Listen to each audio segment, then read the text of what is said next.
I'm just going to very quickly then hand over to my colleague Job, who's going to take us through the first part of this evening's session. Job, thank you for taking on this introduction to para athletics session. We really appreciate the time that you've put into putting this together. So without further ado, I'm just going to ask you to take over. Hi, good evening. Thanks for giving up some time. Hopefully make it informative, fill some gaps, ask some questions, and develop everything for everyone. I'm very aware that it's a very broad subject on parasport, disability sport, and everything sort of in and around that. So I'll try and make it as relevant for everyone. So just as a background, British Athletics are also the National Paralympic team for the Paralympics. So in different countries, it's set up differently. We're integrated. So if you go to Spain and other places, you tend to find that the Paralympic team or Paralympic Athletics may well be a different organisation. We're fully embedded, have been since the 2000s, and since around sort of 2009-10, when I switched from the Olympics to the Paralympic team, that was when the sort of almost parallel thing happened all the way through. And particularly before 2012, you started seeing loads more integration within clubs, within competitions, Power of 10 came along, etc. So there's been a lot more alignment. There's probably a little bit more alignment to go, but we are in quite a unique place. And the same applies to England Athletics and the other home country federations, fully integrated. Now behind that, obviously, there's a big scene of disability organisations that run their own athletics, etc. But we're the governing body, and hopefully it'll be the same faces and language that you're used to. So we're going to talk through the pathway. So the pathway is the sort of sporting language for the steps within the sport, from a beginner through to the elite. Coaching para and disabled athletes. The reason I've put both words in there is that para tends more applied to the elite end, whereas at grassroots you tend to use the word disabled or disability athletics. Now some of that is down to personal preference as well. Neither are wrong, neither are right. It's just kind of use what's most appropriate. But you tend to find it's para athletics at the top end and disability athletics at grassroots level. Talk around club development and support with some examples from clubs, and how you can enhance the opportunities for training, competition, and also your knowledge. So for the pathway, we encourage athletes to train at local clubs wherever possible. It's the most sustainable way. You've got the coaching expertise. Obviously, it's more accessible for athletes. That's worked really well.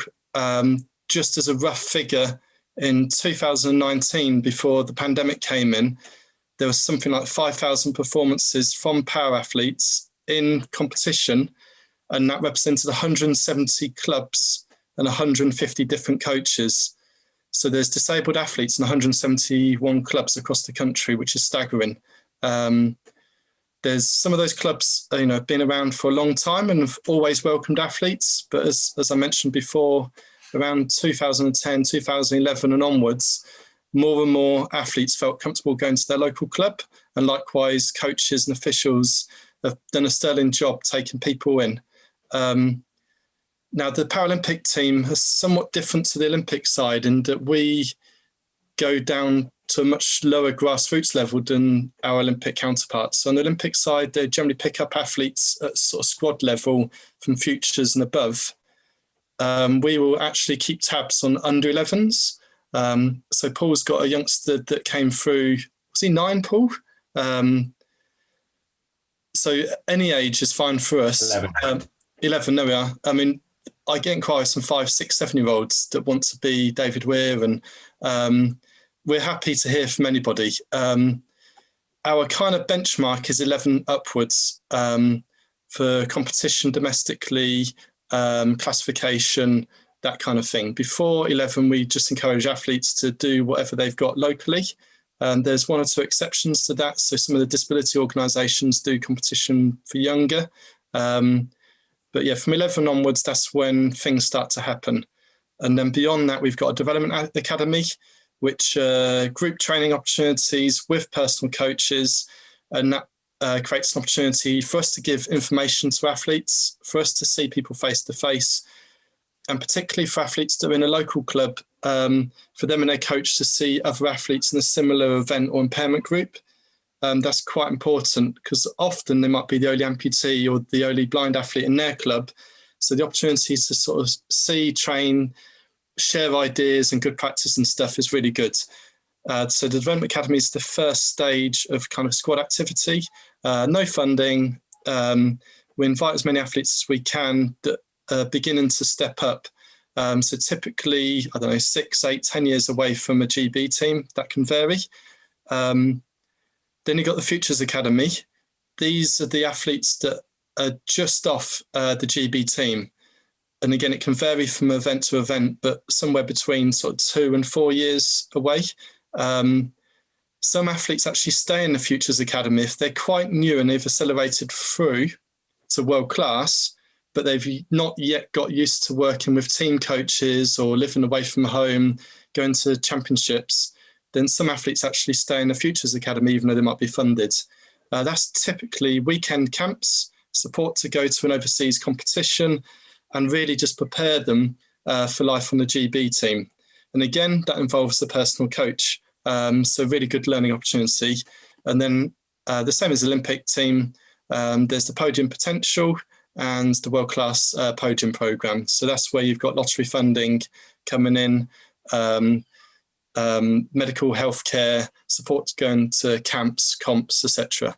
And those rates of pay are the same as Olympic programs. So we cover everything top to bottom, which is quite nice because there's a lot of continuity and we get to see the full ride, which is really encouraging. So I've kind of broken it down into some logical steps. So from the point that a new athlete may come to you, what you might do, ask, pretty much it's the same as you would do with any new athlete inquiry. So shouldn't be any surprises, but really just finding out about the individual, why they've chosen athletics, what events they think they might want to do. Some may not have decided, and crucially, what goals they're working towards. So whether it's to get fit for a marathon, to train for an event, or they're doing GCSE PE, whatever it might be, that's your opportunity to find out where they want to go on the coaching journey. Now, sometimes you might need to add to that because they may not know the pathway, in which case you'd then say, well, actually, if you train for this or there's London Mini Marathon, etc., you can probably take them places they haven't even thought about. Now, the sports backgrounds will obviously vary. You'll have some athletes that might have been disabled for a long time from birth or acquired and have probably done other sports. But you may also get athletes that are either young or they've acquired an injury, in which case you may want to find out what they've done before their injury or what their parents are up to, and again, why they've chosen athletics. Then there's also the adaptive supports of wheelchair racing, seated throws and frame running that it's very likely they won't have tried them before. It's not the sort of thing you get to try in school. And increasingly, patients that go through a spinal unit or rehab centre in and out fairly quickly, so they don't have as much opportunity to try sport as they would have done a while ago. So if they're not sure, then you've got some advice there. Then around classification and eligibility, I work in a Paralympic team, so our focus are the impairments that fit within the classification for the Paralympics. A couple of slides that I'll go through that. Like I said before, we classify from the age of 11, providing they have an eligible impairment, and they've been training in the club for 3 months. The reason that we ask them to be training is, one, to demonstrate that they're committed to the sport, but also make sure that they're familiar with the events that they will have to demonstrate as part of the classification. That classification doesn't cost any money for the athlete, apart from maybe getting some medical paperwork together. Sometimes a doctor might charge a tenner or something for their paperwork, or if they've got a visual impairment, getting a sight test or something. However, in most cases, athletes will have that stuff on file. And if they're at school age and they've got an intellectual impairment, then again, that will be with either the parents or the SEN coordinator at school might have that.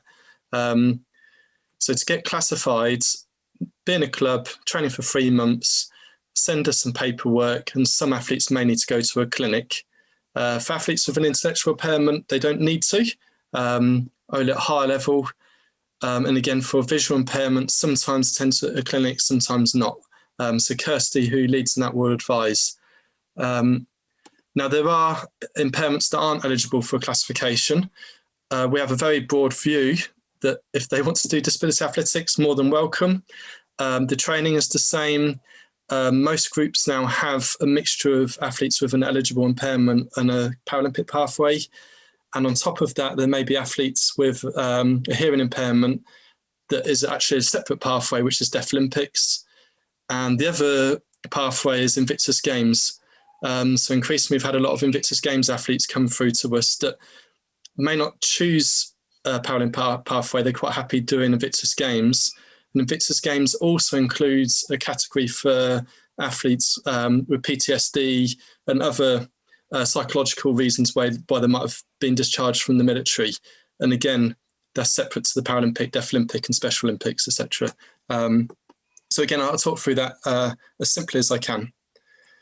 Then the big self-athletics, the competition opportunities, were really quite unique in the world and probably against other sports domestically. Most athletes should be able to compete in any competition, whether that's a local club, open, league match, all the way through to you'll see at the British Champs, there'll be power athletes there, anniversary games, etc. So we've got integration at every level. England Athletics, every championship has got it. So from age group through to senior champs, there's something all the way through. The only event that has an entry standard is the senior champs, purely because it's a big competition where the numbers are limited, but also to be equal with the Olympic athletes, where they actually have to have achieved a benchmark to get in. Not super hard, but it's a nice qualifier. Then the other big catch that we have is the power of 10. So once an athlete is classified, any performance they do goes on the power of 10. So they can compete locally, virtually, 100 metres is 100 metres wherever they go. That goes on the disability rankings, and they can track and trace where they are without actually having to travel across the country to compete against another athlete in their impairment or event group, which is a big sell for us. It's exactly the same really for the mainstream athletes. And then on top of that, a lot of road racing and park run is also inclusive. So for runners and for wheelchair racing, lots of really good opportunities there. And again, all captured on Run Britain and on the park run rankings. Now there's no end of information. So if you haven't coached a disabled athlete before and you want to find out more about their impairment, how that might impact coaching, what equipment they might need, so whether it's a blade, a frame, a racing chair, a running frame, England Athletics is probably your first stop. There's even resources on there around funding for equipment. So in most cases, athletes will be able to get some money or grants towards that equipment. Depends on their impairment and depends on their age. But I mean, there's also crowdfunders and other ways of getting the money. In most cases, athletes are able to borrow or access some equipment to get started, but to sort of progress, most athletes would then find their own or get something secondhand. So there's lots of information on the England Athletics website. Then each of the NDSO, which is the National Disability Sports Organisation, often has their own resource as well. And most impairment groups will have an NDSO that represents them. And the umbrella organisation in England is the Activity Alliance, formerly known as the EFDS. So again, the Activity Alliance has lots of advice around language, integration, and at club level, how you can make your club accessible and integrated. And I think they've got a club toolkit that you can go through, and it gives you, advice and suggestions. UK Coaching, formerly known as Sports Coach UK. Again, they've got a lot of toolkits. And the Peter Harrison Centre, who are based at Loughborough, they also have some toolkits which are really good. They've got one that's called Fit for Sport, and that's pitched more towards a recreational athlete, what they can eat and, rest and recovery, those kind of things. So have a look at Peter Harrison. And if you want to find out more about the upper end, then World Power Athletics do some really good coverage around international events. They have their own YouTube channel. And that was where I kind of learned how to coach the different impairments and all the different sitting positions and stuff. I coach wheelchair racing. So that was my kind of go-to. And they've also got the rankings, the rankings and also the entry standards for major games. So everything at a high level is on the World Power Athletics.